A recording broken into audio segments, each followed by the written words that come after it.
Freedom is not a gift bestowed upon us by other men, but a right that belongs to us by the laws of God and nature. Benjamin Franklin.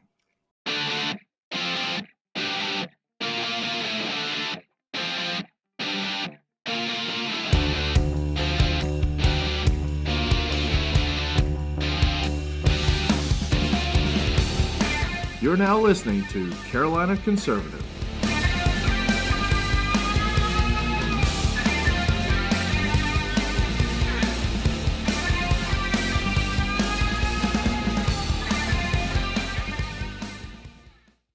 Rick Walker is from Clayton, North Carolina. He is running for District 26 House seat in North Carolina in the North Carolina General Assembly. Rick, welcome to Carolina Conservative. Hey, Matt, thanks for having me. I thank you for being on the show. And, we had some scheduling difficulties, but thank you for working with me on that. So first off, what area does District 26 cover? District 26 covers from around the Cleveland area up north past Archer's Lodge, almost to Wilson. Okay, so it's all in Johnston County right now. Yeah, yes. Right now. Yeah, we don't know what's going to happen with the redistricting, and I don't think it's going to change. Yeah. Okay. As to what? Yeah. Now, you've been able to officially file. Is that right? No. So you're still waiting. That's going to happen in what, a couple of weeks? Next week. Okay. All right. Good. And then we'll know more about. That's one thing we've all been waiting for, is what candidates are actually running. So that'll be nice to see. I know you can already order your mail-in ballot, but we don't even know who's going to be on the ballot. So what are the biggest issues facing your district? I would say our schools and the growth. Yeah. I think those are the two biggest locally important issues that we have going. And they certainly go hand in hand. Yes. Yeah. In some ways, yes, they do. Yeah. So that kind of leads me to the next thing I want to talk about is education reform is part of your platform. So what is your plan to change the way we do public schooling or education in general?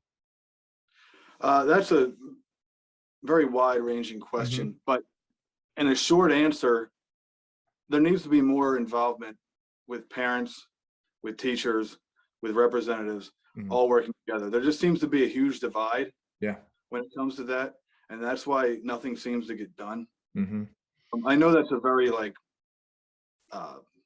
broad answer, but I think that means a lot. I've seen a lot of it in the last year, especially when I've been to these mask rallies and the CRT events and all. It just doesn't seem like input is wanted from the parent and from a lot of the teachers. A lot of the teachers' voices have been silenced in one way or another. And I think that needs to change. I think it needs to be more of a collaborative effort as far as the public schools go. And Johnston County has definitely been it's been a hot button area as far as, like you said, CRT and masking. I know they finally voted last week to lift the mask mandate, and that goes into place next week, I think next Monday. And now the state has lifted the contact tracing rules, so that should help Johnston County a lot. But then the CRT is still an issue, even though I guess a rule was passed in Johnston County. But yeah. So what do you think about options for improving the availability of private schools or homeschooling? I mean, my son is homeschooled. My daughter, right now, we've strongly debated and considered pulling her out of the public school system, but she plays basketball. She likes Clayton High. Yeah. So we've kept her there. We've given her that decision. Like, you're growing up, you need to start making decisions, and to an extent, we're not just gonna let her run wild. Right. But so as far as private schools and charter schools go, I support them. And I support people being able to make that decision. However, I do have a hesitation because I think a lot of the problems in our society, a lot of government problems are because there's too much corporate influence. And if we corporatize the school system, what then? Yeah. That's the only thing that's keeping me from asking, I'll ask questions all day long. And that's part of being a representative. I want to hear that. And that's the biggest part of this. It's not as much of what I'm going to do.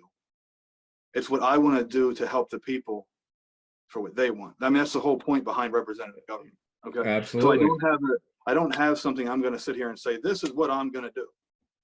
Because that's not what I believe. I believe in you getting people's voices heard and coming to an agreement or coming to a policy that is best for our society and for our children as far as schooling goes. Good. Tell us. Also, yeah. I did want to mention one of my biggest education pieces is going to be the need for vocational and technical schools. Absolutely. Just for that, I know some of the community colleges have things here and there, but I'm talking about a school where they can go to. I mean, it relieves the pressure of some of the overcrowding in a lot of these high schools.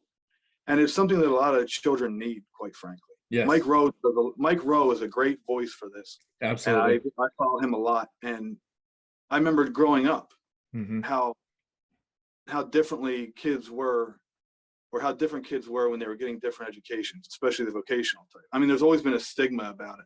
Yeah. I know about some places, but where I grew up, it was always the bad kids or the not smart kids. And to be honest with you, now a lot of the kids that went to those vocational technical schools are among the most successful that I know.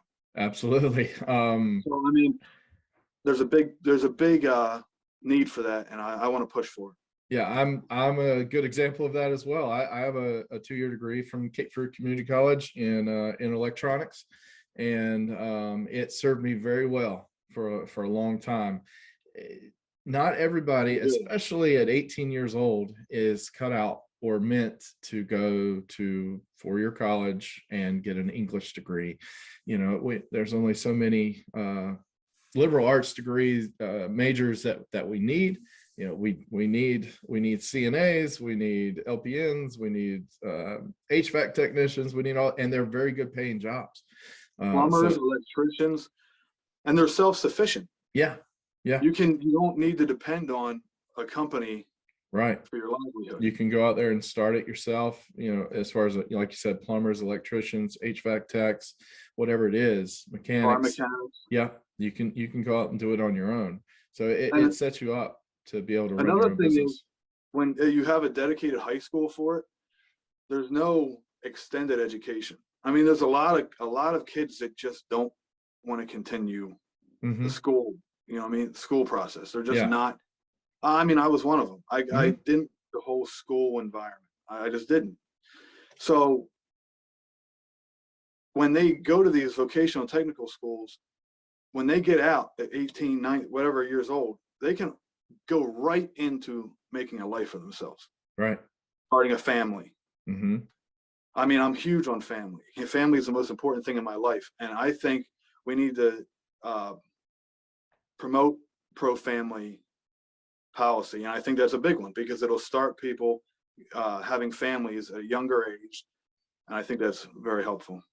You look at the last 60, 70 years of this country, that's been one of the biggest kind of problems with our country is the breakup of the family. You look at certain organizations in the country now, they want to get rid of the nuclear family, and it's Marxism. It's not what our country was founded on, not the values that we were founded on. Absolutely. It's a big thing. I'm sorry to cut you off. No, go ahead. Absolutely. Yeah. So in my life, I would have been much better served being able to start a life right out of high school, having a trade, a career that I could just get into. I floundered a lot of years away, being involved in things I shouldn't have been in, being at home.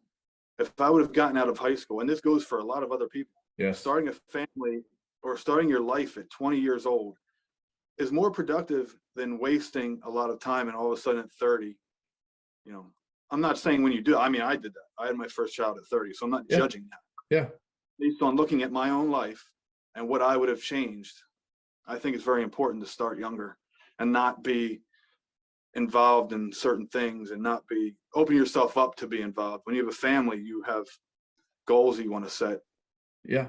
Yeah, you're absolutely, and you know that sense of responsibility kind of kicks you in high gear sometimes. On, you know, I've got to provide, and you're right. As far as vocational training, whether it's someone, you know, graduating high school and they've already got a CNA, or they're well on their way to a 2-year degree in electronics or whatever, or electrical, and it sets them up for you know, preventing, you know, a lot of people go to school and they get a 4-year degree, or maybe they go for 4 years and they don't even graduate, and they're saddled with all this student loan debt that they took on. This kind of counteracts that. It gets you, it pretty much sets you up on the opposite path. You don't have all this debt, you're making good money, and there's nothing to keep you from 10 years later, 15 years later, going back to school if you want to. Maybe you want to get a business degree to improve your business skills. You know, if you're a technician and you want to go out on your own and start that business, well, go get that business degree if you want to. There's nothing to stop you from doing that, especially with, you know, modern technology. Most school is online these days anyway. So there's nothing to prevent you to, it just sets you up, and you're more mature by the time you do end up going for that 4-year degree. That's a great point with the college loan Mm-hmm. debt. I mean, I know so many people in my family and friends and coworkers that owe a lot of Yeah, money, a a ton of lot money. of money, and they're not even using what they went to college for. And I think that you really want to get deep into this. I think that was a big part of why vocational technical schools are being phased out. Because if you don't give people that opportunity, now what do they have? Now you Yeah, have to go to the university. Now you have to go to these colleges. right. And I think that that's a big part of it.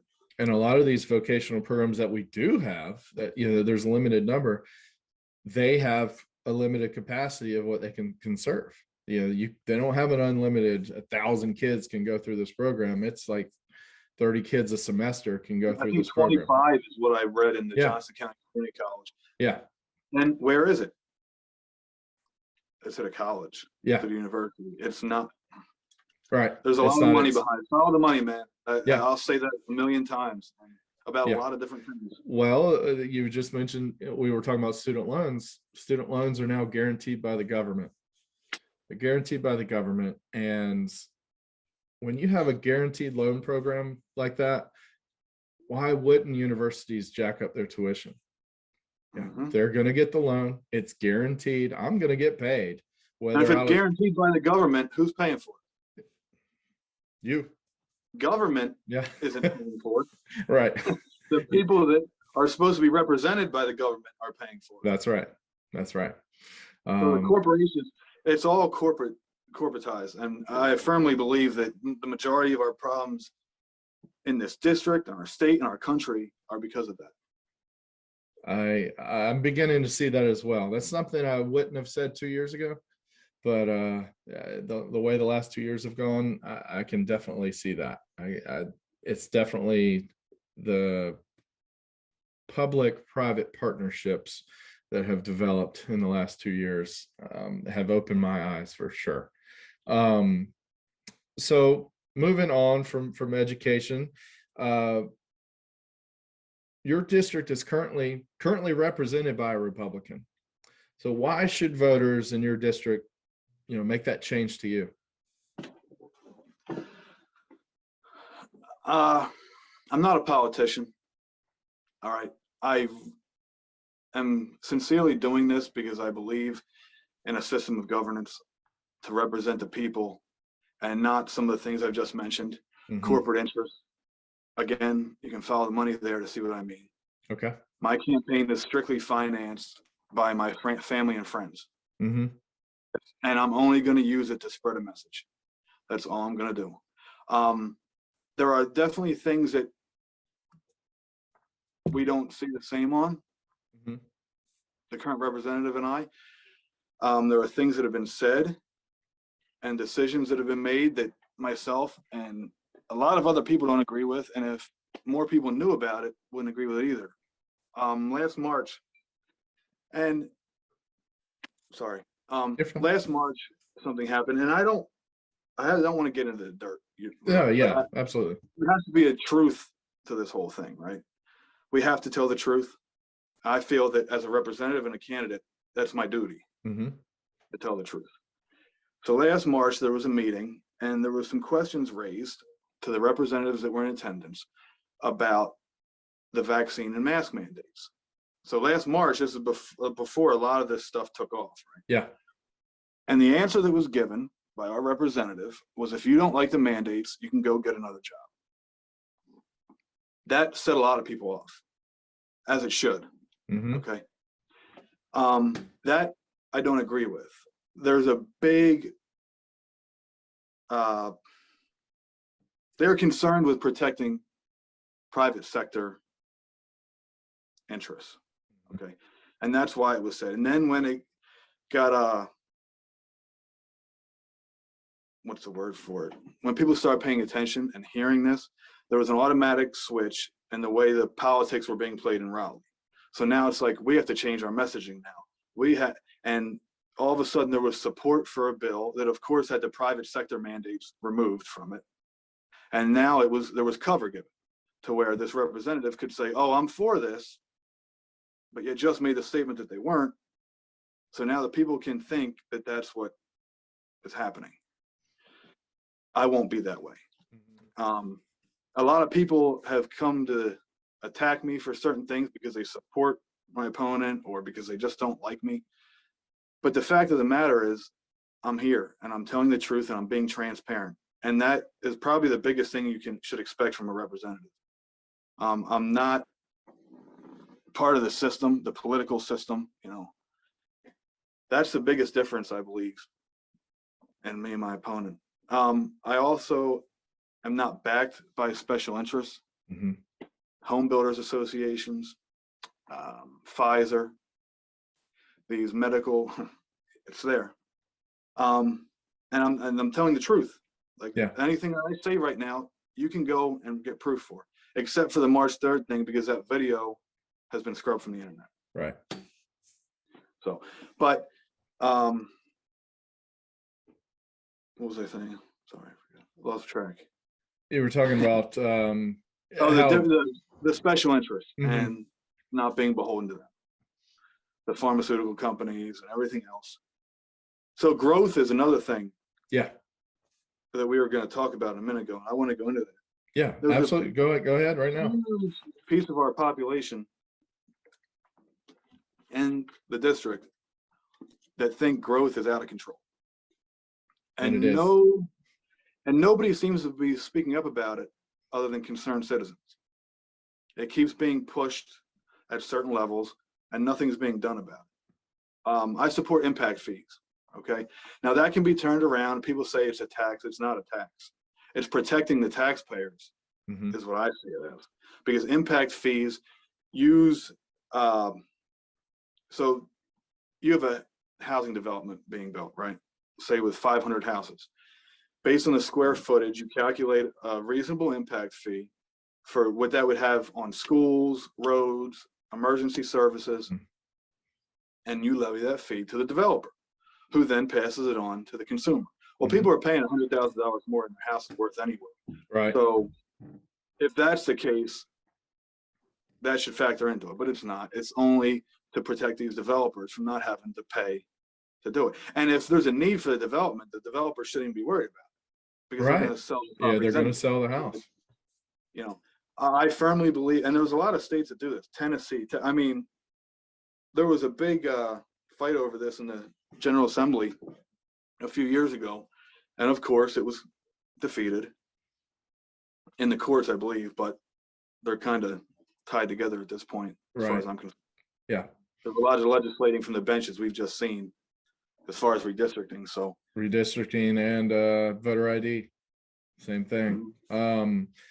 So yeah, I like your idea of kind of eliminating the state income tax to a certain level. What do you mean by that, to a certain point?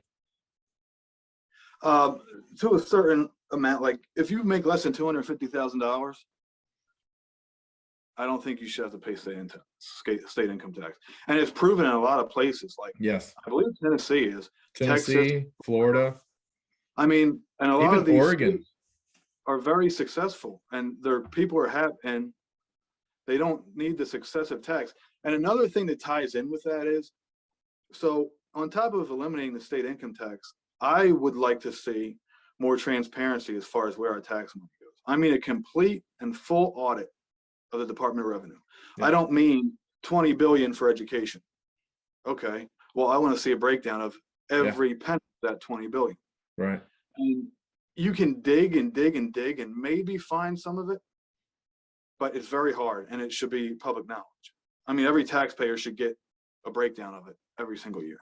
Yeah, it should be, like you said, readily available for anyone who wants to dig through that. It's going to be a lot of stuff to dig through, but if you want to, it should be available to you. And then you can cross-reference where the money went and who donated to whose campaigns. And then you can get a true picture of where the representation is. Mm-hmm. Yeah, I'm all for that. I know when Governor McCrory was in charge, he had mentioned trying to do away with the state income tax, and it would definitely be a benefit to the citizens of North Carolina. There's other ways to get that revenue, if it's needed, but there's other ways to get that revenue. It doesn't have to be just a huge surplus. I mean, yeah, we're not hurting for money in this state. No, that's not even. No, so they can't use that. Yeah, I agree. So tell me about another part of your platform is supporting constitutional carry. Tell me what your plan is, or tell me about what constitutional carry is and how we get that in North Carolina. Constitutional carry is basically unpermitted concealed carry. You don't have to apply and pay for a permit to conceal carry. Now, this is another thing. When I said represent people and have the people, you know, was born in New Jersey. Mm-hmm. Only lived here 10 years. So I'm not an expert on this, but I will involve those people that do know more than me to promote this. The biggest reason I'm for constitutional carry is, one, you shouldn't have to pay for a constitutionally protected right. Correct. That's one. Two, the safety of it. I use this example all the time. So you're walking through Walmart, and I can freely carry a handgun open without a permit, yes, right? That's correct. So I'm walking through Walmart with a handgun out on my waist. Someone that wants to do some bad is following me and gets a jump on me. Now everybody in there is in danger. Yes. Now, why do I have to pay to keep all those people safe by putting my shirt over the handgun? Right. It just doesn't make sense. It doesn't. On top of the constitutional part of it, it doesn't make sense that somebody can walk around with an open handgun on their hip and not put their shirt over it. Right. It doesn't say you have the right to openly bear arms. Yeah. You have the right to bear arms. Mm-hmm. And you said you're not an expert, but if you believe in the Second Amendment and you've read it and you believe in constitutional carry, you're an expert. Thanks. I know, just being honest. Yeah. You know, I believe in being transparent. I'm not going to sit up here and lie to people. You know, right. But yeah. I have learned a lot of this from people. You know, that's where I didn't just come up with this stuff on my own. People that have ideas and positions on issues didn't just sit there and come up with it on their own. They've learned from people or from books, which I'm a huge reader.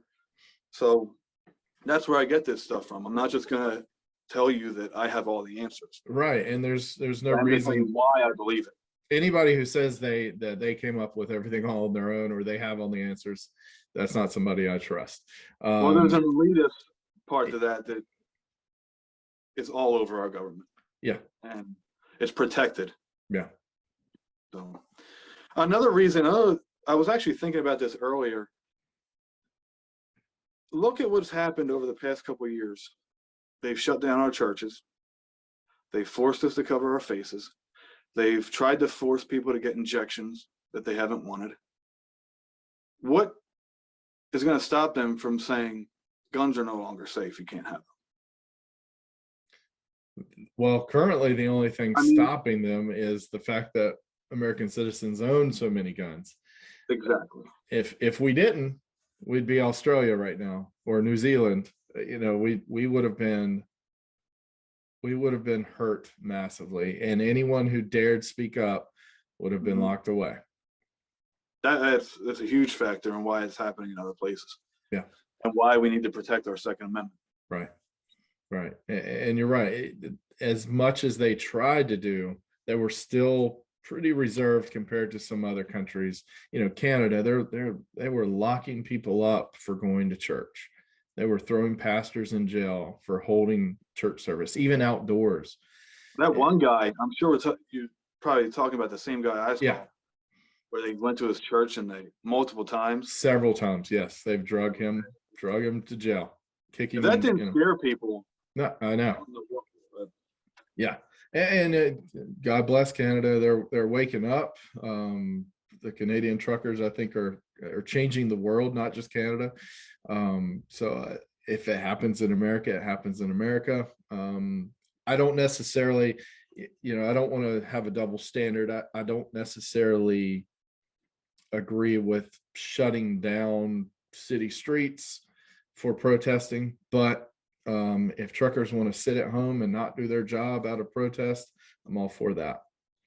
Now, you know, Canada, their rights are different than ours because they don't have a constitution like we do. I do believe in the right to peaceful protest, but I don't believe that includes, you know, shutting down an entire city or you know, country by blocking the roads.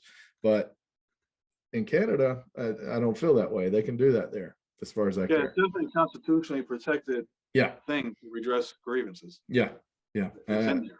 yeah. So Absolutely, absolutely. Um, as but long as you're doing it peacefully and not harming somebody. yeah, and I heard yesterday it was a trucker on a radio show, and he called in. He said, "We don't have to do what the Canadian truckers are doing. God bless them. I fully support them." But he said, "All we got to do is just sit at home. There's nothing, you know, just don't get in your truck tomorrow. Just sit at home." You know, and it's you're taking on a financial burden if you do that, and hopefully, you know, Americans would jump to support them just like people have supported the truckers in Canada. But I would fully support them having their own protest here to end the COVID tyranny. And the amazing part to me is these politicians, these people like Trudeau and Biden, they would rather see the supply chain hurt than to actually hear these people Yeah, and do right by them. this could have been done. This That's could have the been amazing handled. part. Yeah, Like it will have an effect on our supply chain when absolutely. the truckers start taking these stands. Yeah, And I'm saying they should. yeah, If I have to pay a few more dollars, well, then I guess that's part of it. But the fact that these quote unquote leaders will accept this and not only accept it, but say, look, they're the bad guys. Look what they're doing. mm-hmm. All the while they're doing, it's amazing to me. And I think people are starting to see it. Mm-hmm. I feel the same way. I'm willing to feel the pain if I need to for them to make a difference, to make an impact. Maybe go buy an extra couple of cans of green beans this week, but yeah, I I mean, I fully was support looking it. at losing my job. Yeah, right. A lot of people were. I didn't know what I was going to do because Biden levied that whole federal contractor thing, which is such a wide term. Another bad part of our federal government that they control so much of, you know, our industries and our jobs that people wouldn't think. People Yeah. wouldn't think that a baggage handler is what I am, by the way. Mm-hmm. I work for an airline. They wouldn't think that a baggage handler is a federal contractor, would you? Not But not necessarily. No. but that's where it went, and it forced a lot of corporations and people into a corner. And my wife and I were having these very tough conversations, and that I'm going to lose everything Mm-hmm. because I'm not willing to be forced to take a vaccine that I don't agree with and I don't trust, or I don't think is worth me taking a risk. Yeah, the risk Uh, reward is not there for someone at your age and health. I Absolutely. mean, the coercion is horrible. I'm going to Yes. tell you a story real quick of somebody I know. He's a naturalist, him and his family. They don't even take Advil. Mm-hmm. They eat completely healthy. They don't take prescriptions. They don't take a lot of over the counter. I mean, this man was afraid he was going to lose his job, deathly afraid he was going to lose his job. Because of all this mandate talk, he went and got the first shot. The next week, they said, okay, you don't have to do it anymore. Now I have a lot of empathy. And when this man was telling me this story, I wanted to cry. I did, because I felt the pain. I felt what he was just forced to do. And it's completely wrong. And our representatives don't stand up for it. They don't. A lot of them, the vast majority. How many times have you heard them come out and really speak against this stuff? The vast majority. I mean, some do, but you don't. You only when it's politically expedient. Right. Only when they have to change the narrative. Yeah. You know? Only when they're protected, and then they can say, "Oh, look, I'm for this," and 90% of the people that don't see into it or don't know say, "Oh, look, they support this." Well, that leads me to this week, the last week. A lot of North Carolina Republicans have all of a sudden started speaking out about mask mandates in schools. Like, where have you been for 2 years? I'm glad you're on board now, but you're not on board for the right reason. This is politics now. I've been to a lot of the rallies at the Board of Education, and I've stood up for myself and my own personal dealings and my family. And they've never, and that's another part of what I would be as a representative. People call it a bully pulpit. I call it being a representative and speaking up. Yeah. If I was the district rep in this district, I would have been at every single one of those meetings. And I feel like that's your job. That's your job, is to represent obviously your constituents are upset about this. You see the numbers that were showing up to these rallies in Johnston County. It was a large number of people, and that's your job to represent them.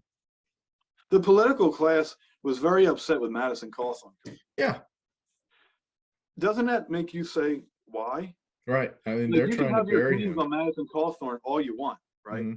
But there's a reason why he was here, and nobody else was.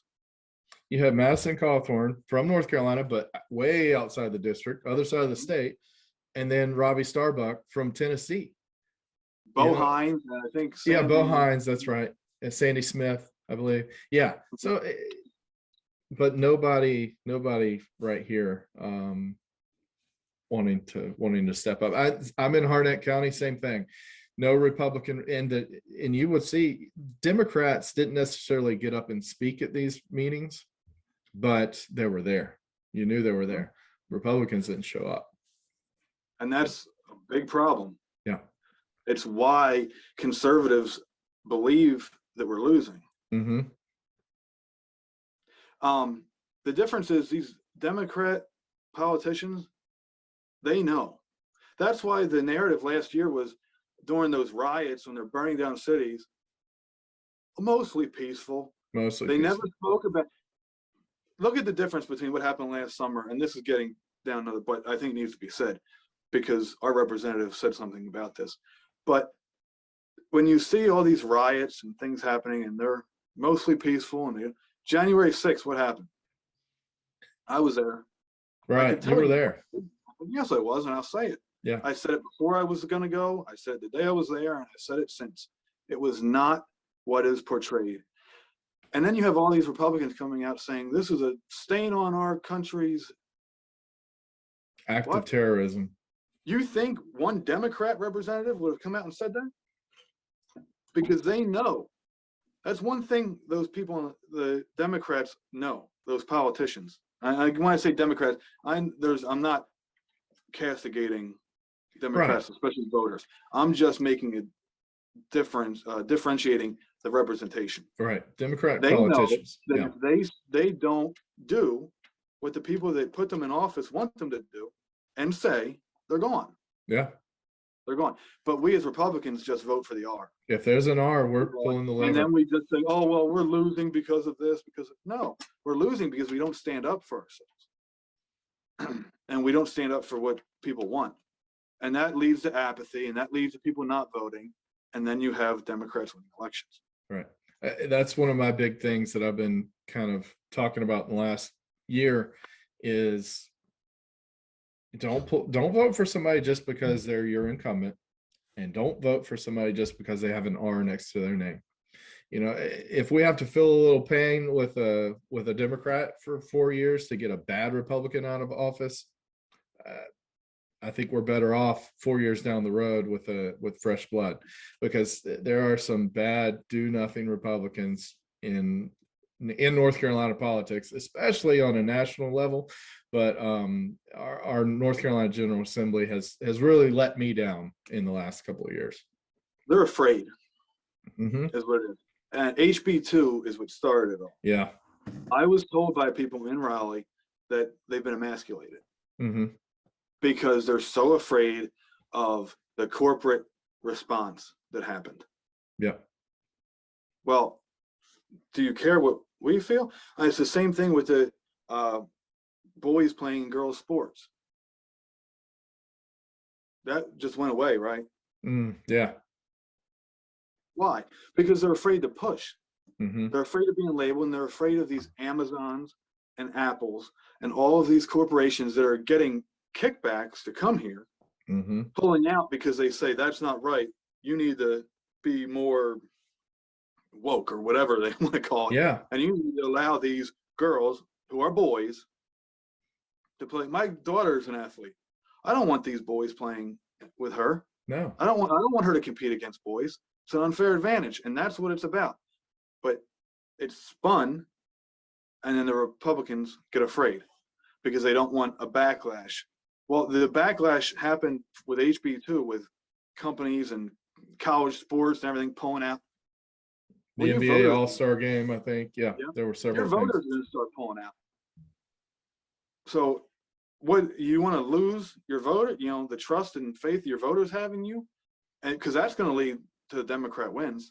Mm-hmm. If we're going to talk as Republicans right now, that's what's going to, they blame people like me for challenging established politicians. That's not what's going to hurt us. No. What's going to hurt us is the frustration and the apathy that failed representation leads to. That's what's going to tip the scales. And primaries, if anybody's upset that somebody's primarying an incumbent, then they've got it wrong. Primaries make you a stronger candidate. Even if you don't win, even if your opponent, the current representative, wins, she's a stronger candidate for having to go on record to defend her record against you. Yeah, that makes her a stronger candidate. And a lot of times it helps sway an incumbent to come a little more conservative, because obviously that's what your voters would want. So it makes people stronger. It makes the process more legitimate. Mm-hmm.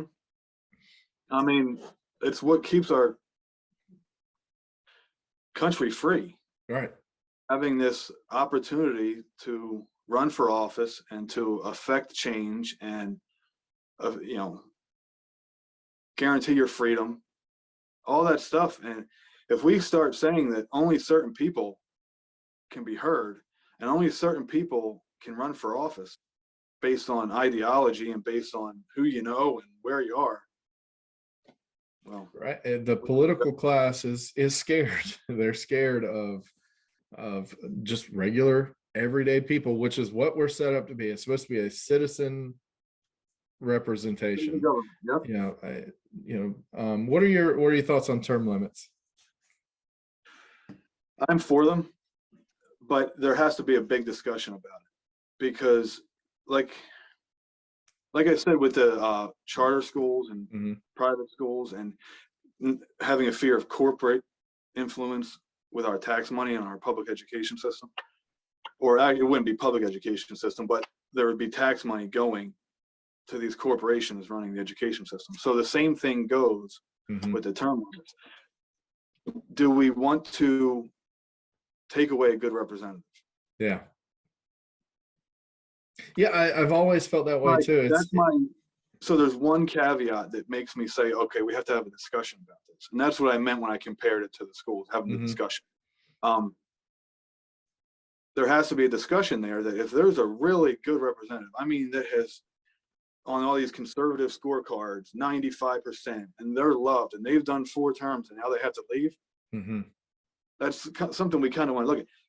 The only reason I say we still need them is because that happens 5% of the time. Yeah. So Right. I think that way the bad on that. Yeah, I agree. There are certain representatives that I don't want to get the seed termed out, whether voluntarily or by law. But I think the good would outweigh the bad with term limits. You know, I definitely support them. Yes. Once you get in Raleigh for 10 years or DC for 10 years, 15 years, especially DC, you're a different person. You're a different person from the time you got there. It takes a very special person not to be changed by the swamp. So yeah. So let's move on to your pro-life stance. As part of your platform, you state that you're for the abolition of abortion. I agree with that.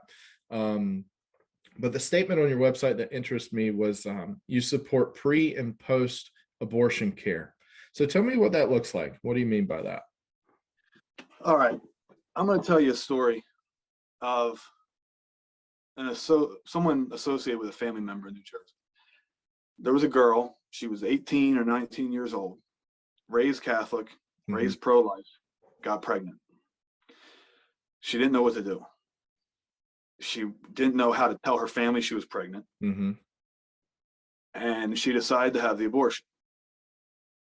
After she had the abortion, she was so distraught that she committed suicide. Now, there has to be some kind of compassion and care where it can't just be these people that have made these decisions are done. You know what I mean? Like, you're the word, Cassie. If somebody, there has to be some, because abortion does things to women. Yes. And men that have, I hate the thing that you're a man, you can't talk about. That's nonsense. I agree. Especially when it's your child or potentially your child.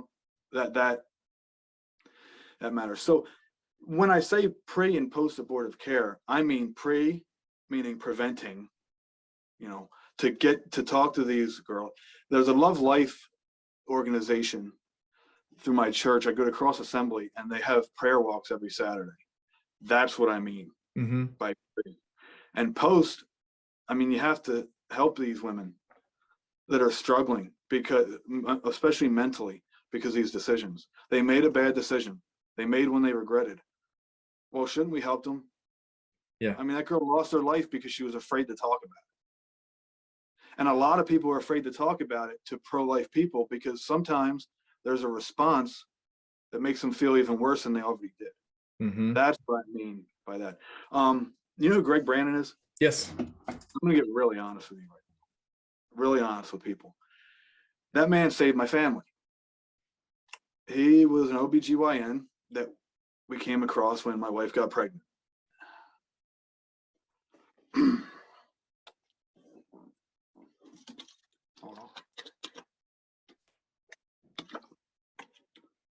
I was in a bad place mentally. And I was considering that option. This was 8-9 years ago. I was trying to get my wife to consider it as well. Well, we looked for an OBGYN in North Carolina and we found him. By God's grace, not by luck. Not by luck. We could have found any OBGYN, some of them that are abortionists themselves. Okay, but we found Greg Brandon. We sat down, we talked to him, and he gave us great counsel. He was very good to us. He even made the statement saying, if for some reason you end up going through with this, please come back here next week, both of you. I want to make sure you're okay. He also said to me, Rick, you're a great man, and this country needs more men like you. Imagine being in the place I am. And I was embarrassed. I couldn't even believe that I was even entertaining these thoughts. And this man is telling me that I'm a great person after speaking to me. So we decided not to do it. Now, a month later, we had a miscarriage. And as bad as that was, our family became so much stronger. Yeah. And it was because of people like Greg Brannon, because of pre-post, you know what I mean? Pre-abortive care. That's what that was. Yeah. Him caring about us and him counseling us through that and getting us not to make that decision that we would have regretted. First of all, a month before that, we'd have been like, what? No, we would never do that. Yeah. It was just a It moment was in that time. moment in time. It was more me. I'm going to be Yeah. completely honest with Mhm. you. It was more me. And I learned from it. And it made my faith stronger. It made my marriage stronger. It made me a stronger man. And it's because of that option, because of people like Greg Brannon. And hopefully I can be anything close to a man that he is. And that's why he's so important to me. You hear me talk about him all the time. And Greg Brannon ran. The abortion part, that Yeah. I've hoped, and people have told me recently that I'm not transparent. I hope that goes out the window. That's pretty transparent what you just said. Greg Brannon, he ran for Senate, I think, what, twice? Yeah, in 2014 and 16. Yeah, and I definitely supported his campaign then, and he has endorsed you, correct? Yes, he has. Yes. Yeah. And then just going on, I agree with, I wanted to get you to talk about the pre and post abortion care. It's so important. I have a similar story. A good friend of mine who, him and his girlfriend, they were probably about 18, 19, got pregnant, and they were both very strong in the church, both of them. And they were scared. And they got an abortion. And then they went on and got married. They went on and had kids, but that abortion always hung over that marriage, I believe. They ended up getting separated. It always hung over, and I know they didn't get that post care that was needed. And then speaking from personal experience, my own experience, my oldest son, when he was 18 weeks old, ultrasound, we go for the ultrasound and find out that he has something called Dandy Walker. It's a brain malformation. Can be a broad spectrum of things. It could be someone who's completely nonverbal, can't walk, feeding tube type thing, or it can be the way it turned out. Like my son, you wouldn't know by looking at him. He's an athlete. He's good in school. He's a good kid, and he has to go to the doctor every so often to get a checkup. But other than that, he's good to go. But as soon as we found out he had Dandy Walker, the first thing they mentioned was, you have 2 weeks to decide if you're going to abort. That's the first thing they said. It wasn't really an option. It was almost like that's what they wanted us to do. And then my third child, my daughter, she was a high risk pregnancy because of what had happened with my middle son. With his pregnancy, none of our pregnancies were normal, but she was a very high risk pregnancy, and we knew right off the bat, God's got this. We're going to go forward with this. The first thing they say when we go to the doctor the first time is, this is very high risk, and we cut them off. Abortion is not an option. But that's if you go to just the, if you don't get a Greg Brannon, you are, and I'm sure he is, people like Greg Brannon are few and far between. So you're going to get pushed into an abortion most likely. And that post care is not there to help with the mental stability of whether it's just the mother or if it's a couple, whatever it is, that support's not there. And when I put that on my website, I was kind of debating whether I should go into it further, but I've had a lot of advice from people and consultants and people that do this for a living. And they said that the more you put on there, the more somebody might get distracted, just stop reading. So I'm glad you brought that up Hmm. to explain that. Is that let me ask you something. When you read that, is that what came to your mind? Yes, That's what I meant? yes, that's what came to my mind, but I did want to give you a chance to explain it. I didn't think it was anything bad, but because I know several people who work in the industry of trying to prevent abortions. So they run a charity. It's called Hand of Hope. There's several locations. There's one in Raleigh. I know there's one in Fayetteville. And they do everything they can to help these at-risk mothers, that are at risk of getting an abortion, help them walk through that process of trying to keep the baby. That's very, very Yeah. good. Yeah. So back to what you were saying about when they push you, Mm-hmm. That's what abortion's always been about. It's never been about choice. No. It's always, when it first started, it was eugenics. Mm-hmm. People don't want to admit that, or some people might not even know, but that's what it was for originally. That was the main reason for it. And then it became corporatized. These pharmaceutical companies and these people that are making vaccines and medicine based on the fetal cells that come from abortions, there's money in it. Again, Mm-hmm. follow the money in just about everything. So it also leads me to talk about Down syndrome. Yes. That was gonna be my next thing.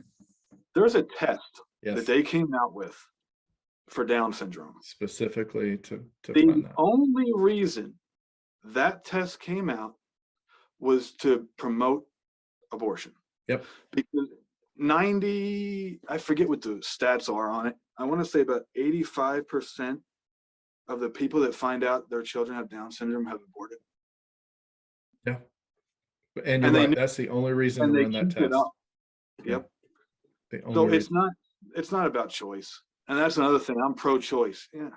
Okay. If you say, but that's not what it's about. That might be what someone's feelings are. And we all can have our opinions. But I think people need to know, because if it was really about your choice, these same people wouldn't tell you that you have to get a shot in your arm. Same people. So, you're right. Same exactly. Yeah, that I was going to go into that as well with Down syndrome. I hate doing what I'm about to do, but I hate to bring up Nazi Germany, because people get all scared when you bring up Nazi Germany. But that was a big part of their medical study was and part of their making the superior race was to get rid of everybody. Certainly the Holocaust was about Jews, getting rid of the Jewish people, but it was also gypsies and people with disabilities, people who were crippled.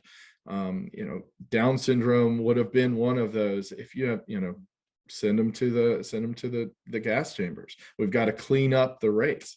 It's not about life. If you know anyone who has Down syndrome, and again, there's different levels of Down syndrome, but if you see these stories on TV, and I've seen several, testimonies of families who have been down this road, and certainly they had that test done and they were offered an abortion and they decided not to, and the joy that has been brought into their life with this child. And it's not just joy. This person is a human being who has a purpose here on earth. God has a purpose for that child. There was a program when I was growing up. I don't know. How old are you? I'm 37, but I remember the name. I'm 40. Okay. I know the name of the show you're talking, or I know the show you're talking about. It's not a show, but it's a program called Latch. What was it called? Latchkey. Latchkey. Okay. Like it was a program. I have not heard of that. No. After school program, like people always say latchkey kids. Didn't have somebody at home. They had to go to after school care. Anyway. Yeah. So I went to this program, and there was a girl with Down syndrome there. I was 7 or 8, and I vividly remember her. She was such a happy girl. I remember putting myself in that position, in that mindset. I remember her being different than me, as far as like looks and how but she was like one of the people I spent the most time with. She was always around, and I always played with her and did things. She didn't know. No. She, in her mind, she was a human being, which she is. You know what I mean? She didn't deserve to be killed just No. because of the chromosome. Like, it really bothers me, especially knowing people with Down syndrome and knowing that behind in their mind, behind their face, behind what they look like, behind what they're, what they have, they're human beings. Right. They love their mother and father. They love their friends. They're happy. They're some of the most happy people I've ever met in my life. They always. And the fact that there's a push, and the reason why there's a push behind it, I believe, is because they're a burden It's to an the health, inconvenience. especially to the insurance companies. Yeah. So not only is it a push it's a push to save these insurance companies money. It's And it's for the same reason why the mandates are pushed, because they believe that if we keep them from getting sick, we don't have to pay for. I mean, the list can go on and on. it's for the greater good. The greater good. The greater good. That's what they love to But say. And yeah, it's an I don't know inconvenience. how It's a burden on society. pushing abortion on kids with Down syndrome is for a greater good. But I mean, they'll try to say it somehow. Yeah. Yep. All right. So one more thing I want to talk about with you is election integrity. So like I mentioned earlier, I heard on the radio yesterday that I think next week you can start requesting your mail-in ballot. No reason necessary. You can, every eligible or ineligible voter in North Carolina can request the mail-in ballot.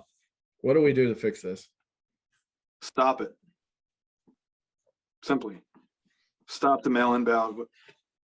Now, if you need an absentee ballot and you request an absentee ballot, especially for soldiers overseas, Right. or people, there's nothing wrong with that. And that's spun around.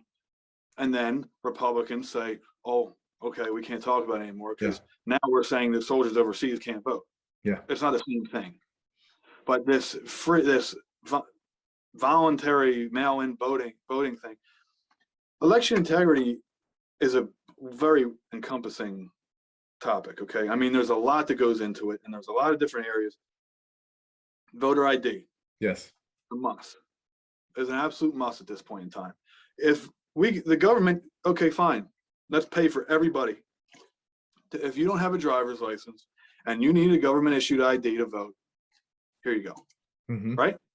Yeah. That's fine. I mean, if that's I don't like compromise, but that's one of the things, like, okay, that's a fair one. Mm-hmm. If someone is too poor, because that's the reason it's given all the time. Okay, well, fine. Here you go. What's the problem with that? I don't see a problem with that. And it's funny, okay? They'll say that there's election problems, right?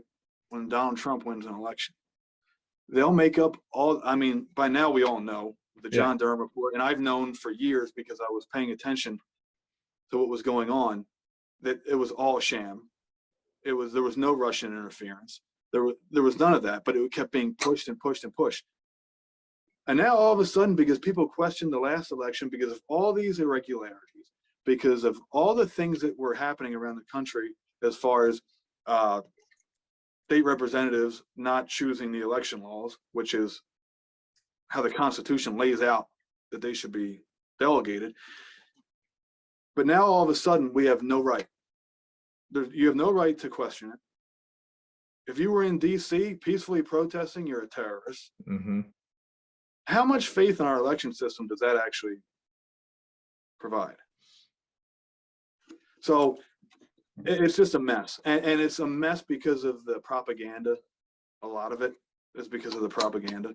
And a lot of it is because of things like the mail-in voting, the irregularities on whether somebody was an actual registered voter. So, I mean, do you have a specific question about it? No, it's just your general ideas about election integrity. Yeah, I agree with what you said. The ID thing, I'm with you. If we have to just give everybody a taxpayer funded ID card, I don't care, but it needs to be accurate. Even Amazon, $100 million in tax breaks to come here. Yeah. So, right. And the reason I say that is because that's promoted by the GOP. Yeah. Giving these companies money is promoted. Mm-hmm. So if we're going to promote that, then let's shore up our elections. And let's provide these IDs for people that need them. But yeah, and therefore the left can't use that anymore. Yeah, and I feel like you're exactly right. It's just an excuse, because who are these people? I mean, there's got to be a very, very small amount of people that don't have any type of ID, because it wasn't just driver's license. There was a long list of things you could use to prove who you were. How do you go through life without having at least one of these things?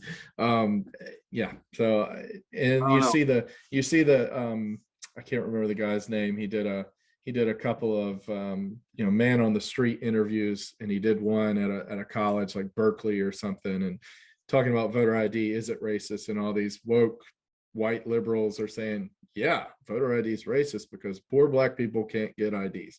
Then he went to Harlem and he interviewed black people and said, is voter ID racist? No, I've got a license. Everybody's got a license. How do you go through life without a license, or at least an ID?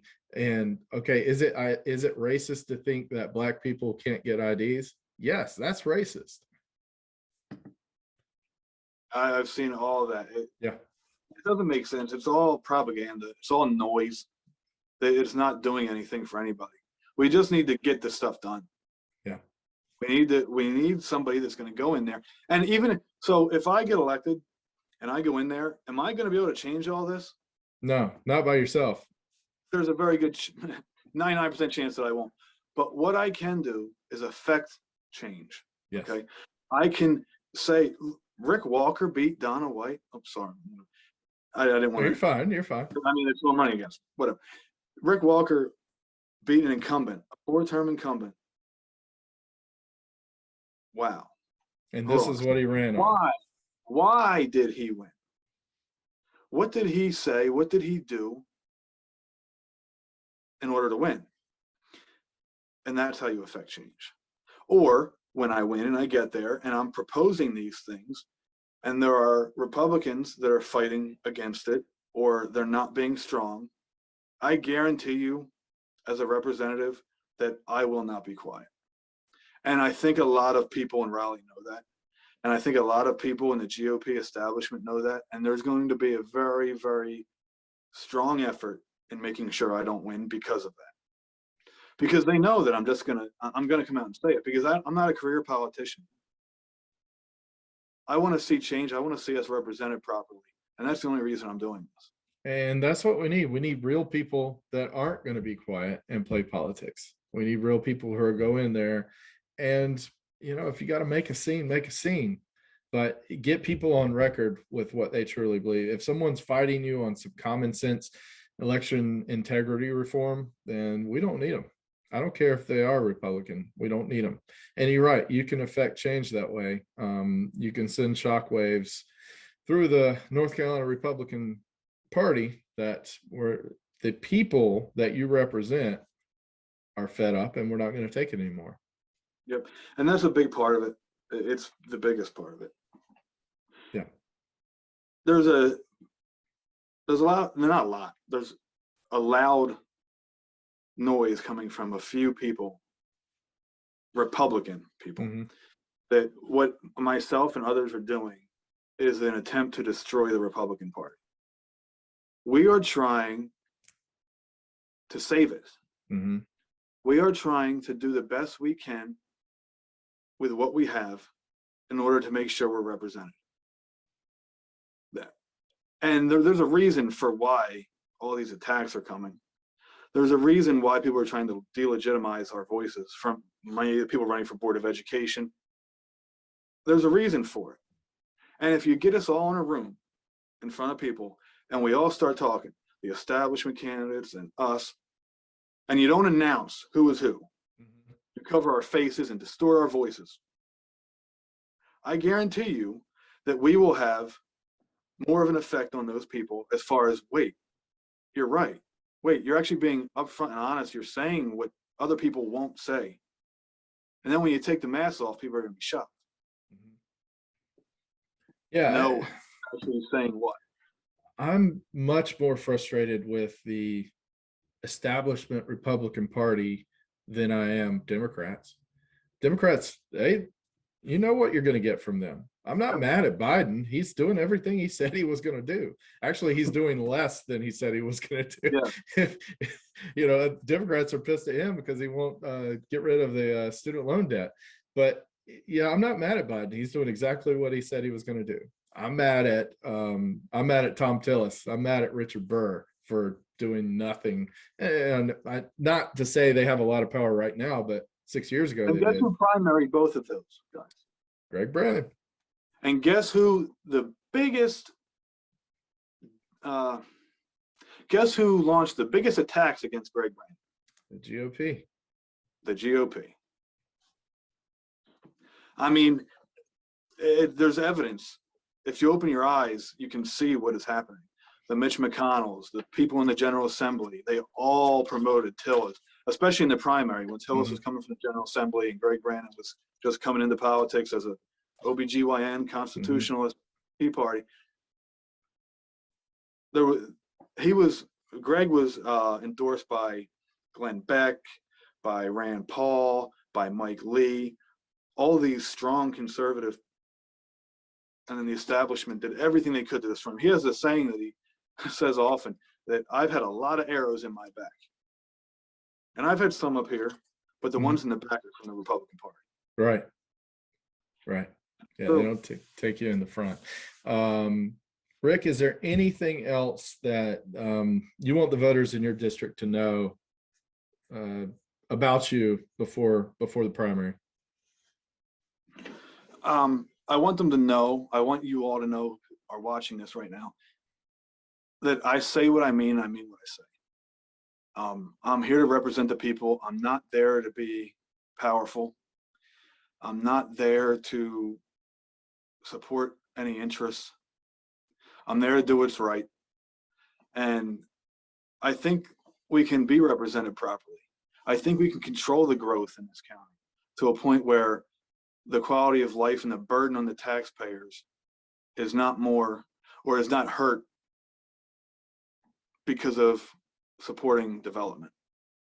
And that's something I didn't really touch on that much. I mentioned impact fees, but the growth part, it's a very concerning topic for a lot of people. And you don't see elected officials talk about it. You just don't. There's a meeting next Thursday at the Clayton Center that I'm going to for anybody that's concerned about the growth in this county. And I think everybody should attend that and actually see what's happening and see who's there and what they're saying and who those people are connected to politically and why, because that matters. Follow the money, right? Right. Yeah. So I just want people to know that I'm here. You can talk to me. You can message me. You can go onto my website and email. You can do whatever you want to do, but just come to me. And if you have questions, ask me. Don't follow the noise. Don't do all that. And if I'd be honored to have your vote, and I'd be honored to have your support. But if I don't, I want it to be for a reason, a real reason, because of something I said or something that I'm supporting or not supporting, not because of what somebody else says. Like we have to stop doing that. I totally agree. And I'm there. I would be there to represent the people, and that's it. That's all. And I'm not there for a long time either. I can't see myself going past 1 or 2 terms. First of all, because I think they would put $200,000 into beating me next time. But so people like Glenn, I can't believe I'm forgetting his last name. Somebody else did the same type of thing and got elected 1 term, and then they did everything they could to destroy him. Yeah. No, I can see that. Yeah, what you mentioned about growth is absolutely. Johnson County is exploding, has exploded, and is still exploding. But that's not just Johnson County. You doing, fighting or trying to get smarter growth. I'm not fighting against growth. Yeah, right. I want to make that clear. That's not growth is important, but there has to be a responsible way to do it. Right. Responsible, smarter growth is a big deal for all of North Carolina, Harnett County included. I mean, there are houses going up everywhere, and our schools can't handle it. Our emergency services can't handle it. Our grocery stores can't handle it. So yeah, it's that is an important issue for all of North Carolina. Rick, what's your website? www.rickwalker4nchouse.com. So Rick Walker, the number 4. Say that again. I'm sorry. Sorry, go ahead. So Rick Walker, the number 4, nchouse.com. Yes. And the email address is rickwalker4nchouse@gmail.com. Okay, great. And I'll include that in the description for the podcast and the video. Rick, I want to thank you again for being on Carolina Conservative, and thank you for giving us your time today, and good luck in the primary. All right, man. Thank you very much for having me. And I hope to see everybody around on the campaign. All right. Thank you. God bless. Thank you.